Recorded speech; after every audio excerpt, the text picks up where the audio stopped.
আমার বেস্টিকে ছেড়ে তার এক্স বয়ফ্রেন্ড যখন অন্য কাউকে বিয়ে করে নেয়। আজ হচ্ছে আমার এক্স বয়ফ্রেন্ডের বিয়ে। আমি যাচ্ছি ওর বিয়েতে আনইনভাইট গেস্ট হয়ে। আমাকে দেখে ওই শালা শুয়োরটার হার্ট অ্যাটাক যেন না চলে আসে। কি করিনি আমি ওর জন্য? ওর এইরকম ব্যাপার অকাতাতে ওকে আমি পিৎজা বার্গার চাউমিন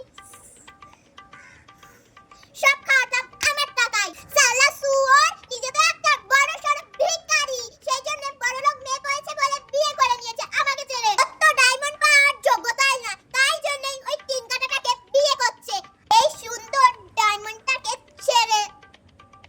না শুয়োর ও বলেছিল আমাকে ছেড়ে কাউকে বিয়ে করবে না, এদিকে বিয়ের মণ্ডপে আমাকে ছেড়ে অন্য মেয়েকে বিয়ে করছে। এর কথা বলতেই ওই শুয়োরটার রূপ রং কাশ সব কথা মনে পড়ে গেল ওই শুয়োরটার। রোনা মাক্সিজা। আজ আমি কিউট বিউটিফুল এত হট সাজবো না।